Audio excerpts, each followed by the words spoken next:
Finally got around to washing up the Chevy 2 and waxing it. And while I was at it, did the Mustang as well because it really needed it. But it might be all for nothing.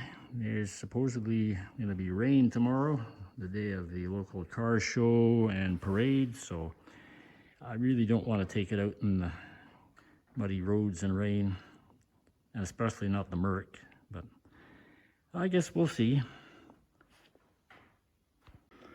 But for today I had something else in mind.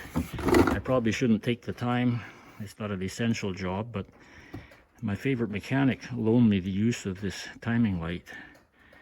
I'm really curious to see what the timing is on the old flathead Mercury, so I'm going to see if I can remember the instructions how to hook this up. Hook these two little wires to a donor 12-volt battery because the Merc is a 6-volt.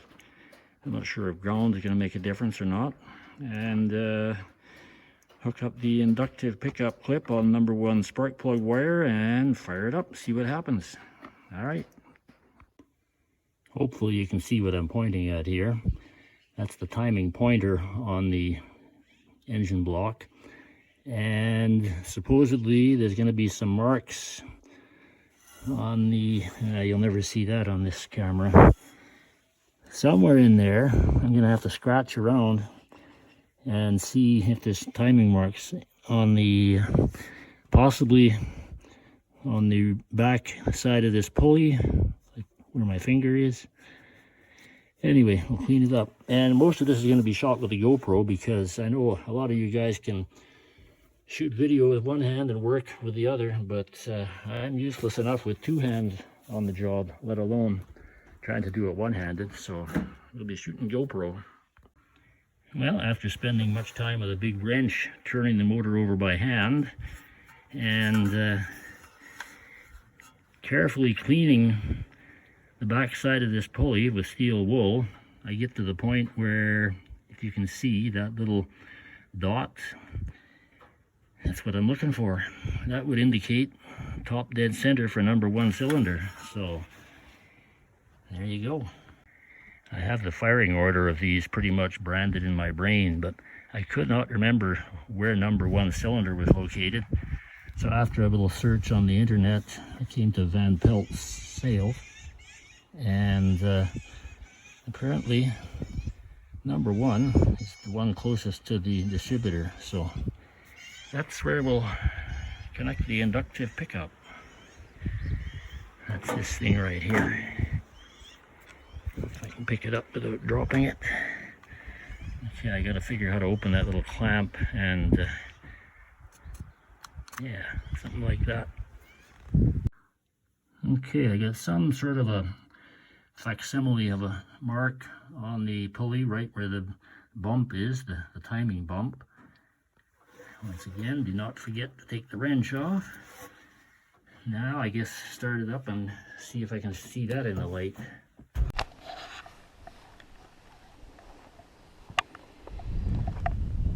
Okay, pickup line is connected to the spark plug wire. Now, hook up our battery here, positive. I'm not sure what we're going to see from this.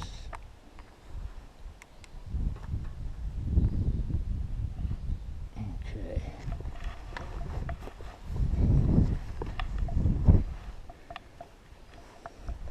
So do they have a test light on here? Red clip positive. Oh, wait a minute. I do believe there's a little red light in there. So I guess we're good to go. So, make sure everything's clear. Didn't want to do anything stupid like leave this wrench connected to the crankshaft pulley. Yeah, that's exactly what I would do. And I believe we are good to go. All right.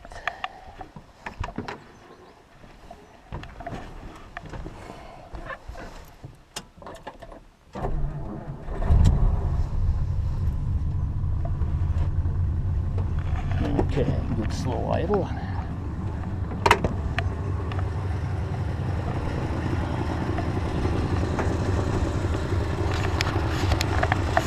don't know if the camera's even going to catch this, but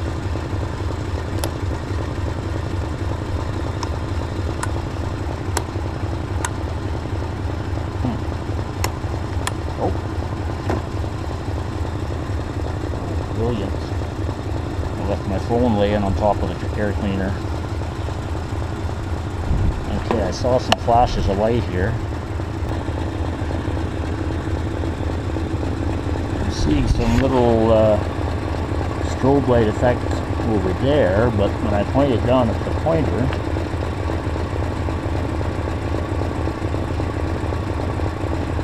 I think this job would be a lot easier if it was done in the dark where the light actually shows up. Maybe that's what we're going to try here.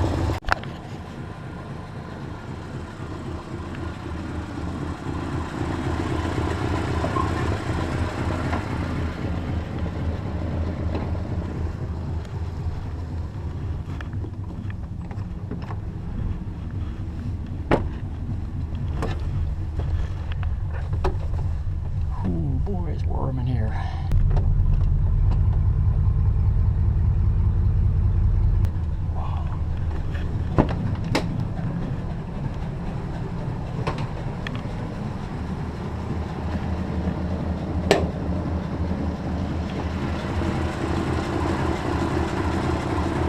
Okay, well, we got the dark. Okay, battery. We gotta hook up to a 12-volt battery, I guess, because I think the timing light is designed to work on 12 volts. So, anyway, here we go. Get hooked up here. Hopefully the GoPro is aiming the right way. Oh yeah, I can see the light flashing right now. So now, will it show up on the crankshaft pulley? Oh yeah, that's much better. I'm not seeing that mark at all. Okay. I guess what we're going to try here is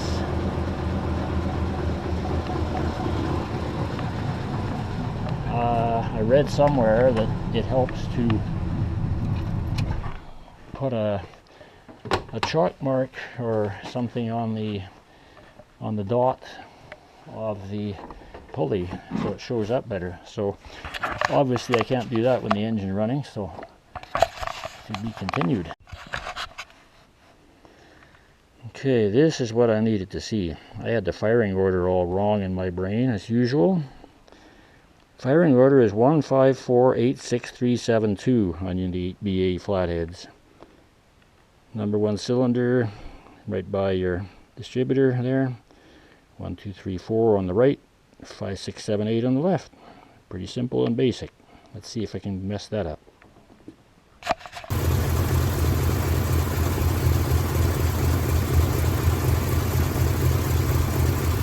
Well, I don't know.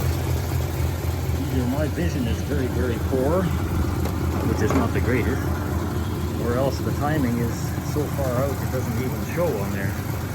One thing they did mention in the instructions I read somewhere online, you are supposed to disconnect the distributor vacuum advance line and plug it for this process. I haven't done that yet. I didn't think it would be that essential, but possibly it is. Maybe when you start it up, the distributor vacuum actually pulls the timing way past top dead center. I guess the only way to find out is to disconnect that vacuum line. Okay, I got the vacuum line, distributor vacuum line disconnected right here. Little plastic cap on it, hopefully to hold. So we are ready to attempt another test. Hook up our battery here. Right then. Okay, everything's clear. No wrench stuck in there. All right.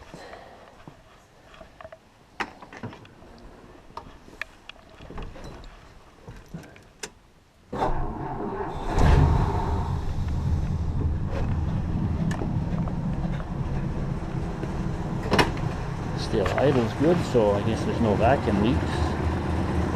But what do we got now for...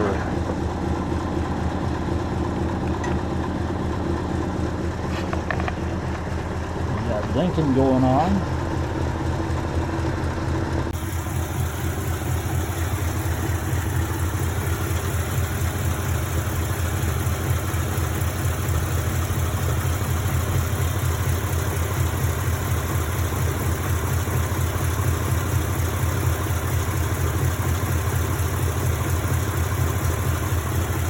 No, I'm still seeing nothing, so I don't know. I would say the test is, at best, inconclusive.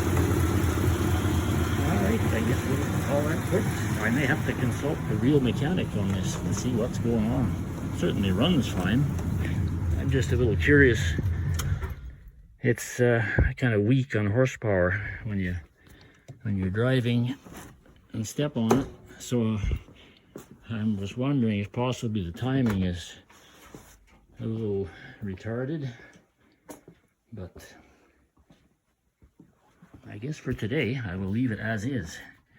It runs, it gets me from point A to point B, and sounds good doing it, so we'll call that good enough for today. Thanks for watching.